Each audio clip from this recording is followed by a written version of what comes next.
decision with their eyes open as to how to proceed on whether or not to enroll that child or not. Representative McKenzie, follow-up.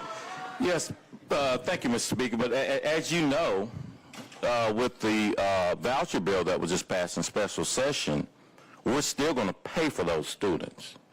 What that voucher bill said, and disenroll for any reason, that we're going to hold those counties harmless at the state level. So that, to me, is a non-point. It's going to cost us regardless.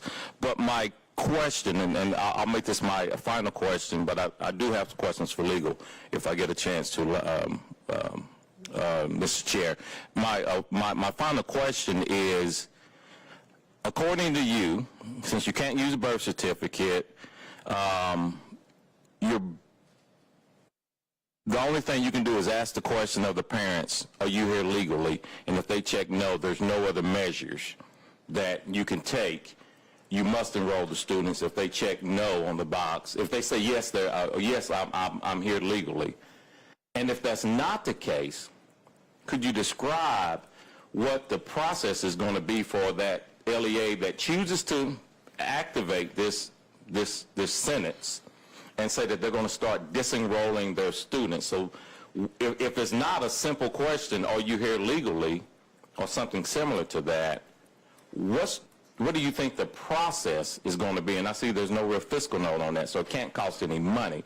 So what's the process for this going to be? Leader Lambert. It's the exact same process that it is now. I mean, when I enrolled my children in school, I was asked to provide a birth certificate. I was asked to provide proof of residency. Usually that's a utility bill or something else. And I was asked to provide immunization records that came from their pediatrician. And so a local school district can ask for that very certified birth certificate that would be proof of both citizenship and residency, or excuse me, proof of citizenship because they were born here, or any of the number of immigration documents that anyone who is pursuing legal citizenship here can provide. It's the exact same documents that, again, let's be crystal clear about what this is. We can talk all day long about saying we want to make sure these children get an education so they can chase any dream available to them. If they are not legal citizens of this country, and if the federal government doesn't figure this out and make sure there is a legal pathway that is a reasonable pathway for citizenship, and I use that word purposefully, because a 20-year wait to become a citizen for someone who is desperately trying to become a citizen is completely and totally unreasonable, illogical, and just doesn't work. And so, but again, that isn't a decision that we are allowed to make. But to tell these children that, look, don't worry about giving your documents for 12 years that you're in school. Don't worry about it. It'll all work out just fine when you graduate. It doesn't. Because those exact same documents that you don't want them to have to present for school and an education are the exact documents that they're going to be asked when they go to apply for any type of licensure, when they try to become a doctor, a lawyer, an accountant, an architect. They're never going to be able to run for public office. It is not fair to those children either. It is just simply something that a school district should be able to at least ask, and then have that conversation and decide at the local level whether that particular district would educate those children or not.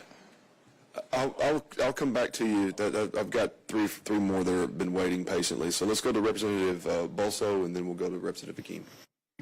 Thank you, Mr. Chairman, and to the sponsor, I simply want to thank you for bringing this bill, because I know that, as you've already stated, our federal immigration laws are greatly in need of reform, but there's nothing we can do here to change a comma in the Federal Immigration and Naturalization Act. All we can do is take on these egregiously wrong decisions that we've received from our Supreme Court over the years, and in particular from Plyler versus Doe, which invented a standard of review under the Equal Protection Clause in 1982 that applies only to this issue, has never been applied before that or since. So I applaud you for bringing this legislation, Leader Lambert, so that we can finally correct this decision that's almost 50 years ago. You know, folks lose sight of the fact that although Plyler versus Doe was decided in 1982, it was actually addressing a law very similar to the one that you've proposed that was enacted in 1975 in the state of Texas. That was 50 years ago, and here we are still dealing with this issue because, unfortunately, we went through a period of time where we had liberal activist judges on our U.S. Supreme Court that wanted to pervert the Equal Protection Clause rather than to apply it the way it was written in 1868. There was also, Representative Kesey, point of order, for what purpose? Thank you, Mr. Chair. The speaker is speaking of liberal courts and things that are not germane to this decision. The Supreme Court is the Supreme Court, and their laws stand until they don't stand anymore. So the speaker is out of order for bringing issues that aren't germane to this bill. All right, noted. Leader Lambert, you are recognized. Sure, and I think my friend from Williamson County was speaking in legal parlance, not political parlance, in that there are courts that are more liberal or conservative usually, and that is an interpretation on how they interpret the words on the page. And so that's, and we are both attorneys, and so sometimes when we speak of someone that's a liberal activist court, it is not in the political realm that usually that is being referred as. It is whether or not a court is going to interpret the words on the page and be a strict constructionist, or, and I just wanted to kind of, and I'm getting a head nod, a shake of a head of yes for my friend from Williamson County, but an activist court is normally a court that will kind of derail from a significant precedent. And activist courts, by the way, can be Republican or Democrat. They can be conservative or liberal in our political parlance. But that, anyways, I just wanted to kind of clarify. I think it's what my friend from Williamson County was referring to, because it was a very unusual decision in 1982 in Plyler v. Doe, and it is one that has not been replicated. I mean, it is a very, very unusual decision, and it took it away from the states. I mean, I think each state should be able to determine this on their own. Again, I mentioned Kentucky earlier. If the state of Kentucky wishes to be a magnet for illegal immigrants, folks that are here without proper documentation and everything else, then that's the state of Kentucky's decision to make. But the state of Tennessee has decided not to go down that road and to have stricter laws when it comes to assisting in enforcing immigration laws of this country. And that is a decision that we have made in the state. And so I humbly think that this court has been a much more conservative within the terms of just reading the words on the page. I do not think they're an activist court, the current court that is there, because I think that they try very hard to allow the states to set the laws, to allow Congress to set the law, and allow the legislative branch to truly be the voice of the people. And then they are there merely to interpret those laws and determine whether or not they are constitutional on its face without coming up with their own opinions on whether that law should exist or not, but leave that to the legislative and executive branches. So, just a comment, Mr. Chairman. Representative Keene, you're recognized.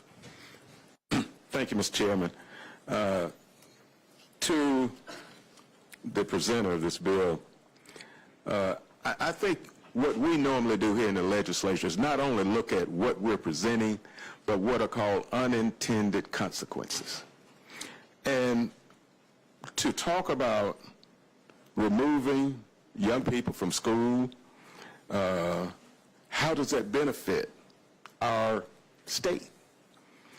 The students, are we blaming them for the condition as to how they came to this country? And I guess, you know, we're talking about our huddled masses coming here. Everyone doesn't come here the same way, but the same people and their families that we're talking about make contributions to this nation. And now we, in a sense of speaking, we want to throw them out because they didn't come the same way that you or I did. And I guess, again, what I'm asking, the unintended consequences of removing them from school, are we saying send them back to where their parents came from? What are we saying? Leader Lambert. Again, this bill is one sentence. It says that each district gets to make their own decision.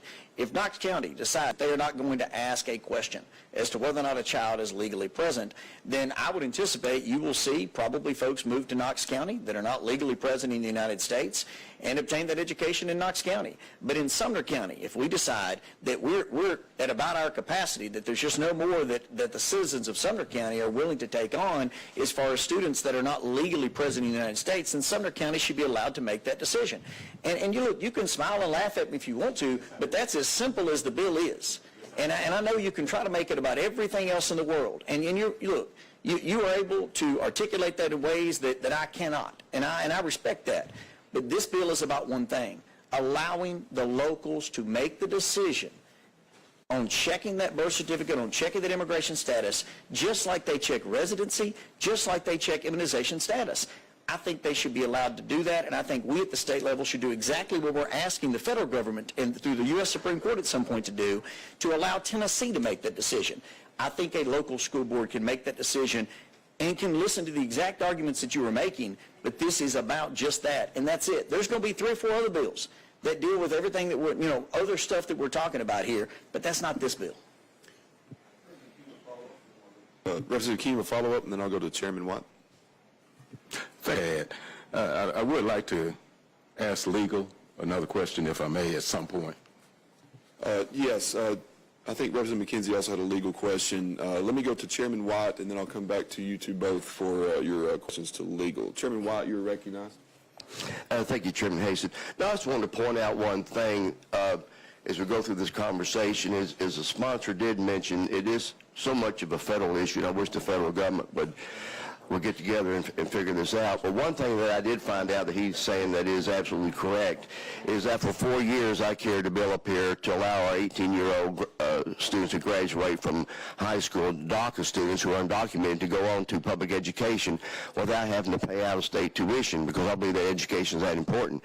But what I found out by talking to hundreds of students back then, a lot of them didn't know they were undocumented, and they hit a brick wall, or even if they did, they couldn't go any further than 18 in this because the fact that they were undocumented, and so that's something that we really got to fix, because I hate to see you go through K through 12 and then you hit a brick wall to your future. You want to be a doctor. I've talked to so many who want to be doctors.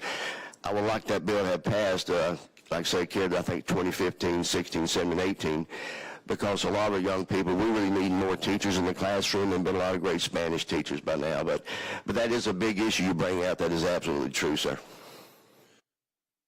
All right. We will go back to Representative McKenzie for, I think, a legal question. So without objection, members, we will go out of session and go to Representative McKenzie for a question legal. Yes, thank you, Mr. Chair. And to legal, I think you just heard the sponsor say at least 3 times that the birth certificate will be a tool that the permissive LEA will use to determine the status on whether they purge that student or not. Can an LEA do that with this bill? Mr. Robertson? Thank you, Mr. Chair. Katie Robertson, Office of Legal Services.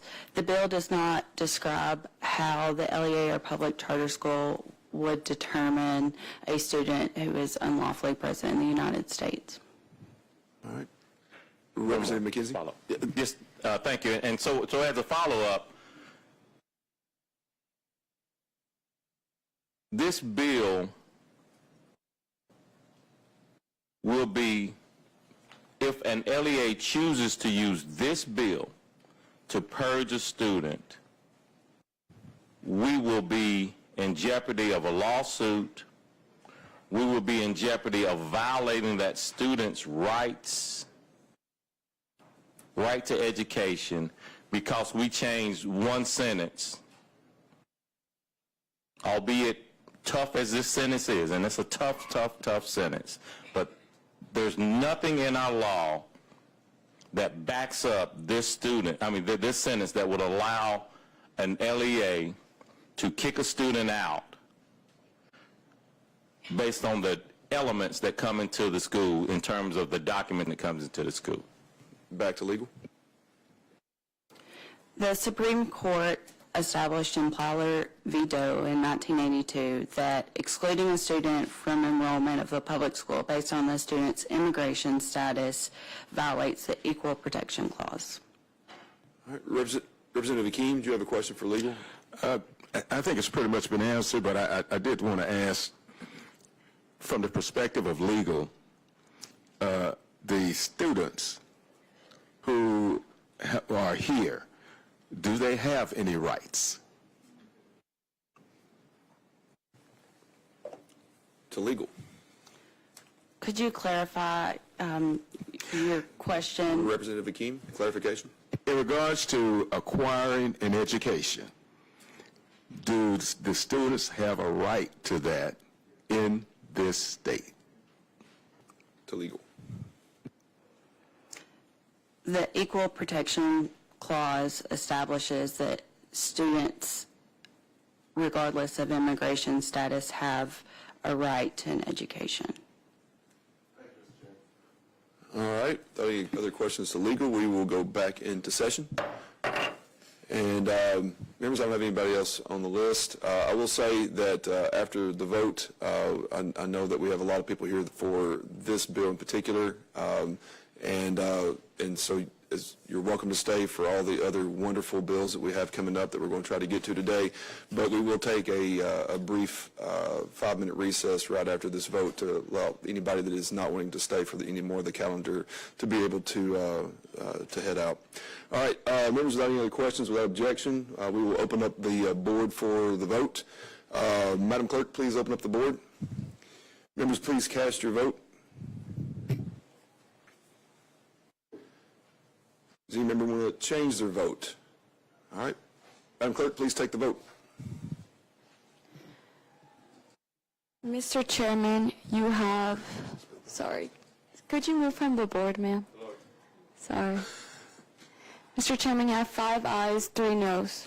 All right, with 5 aye votes and 3 noes, the bill passes on to full education.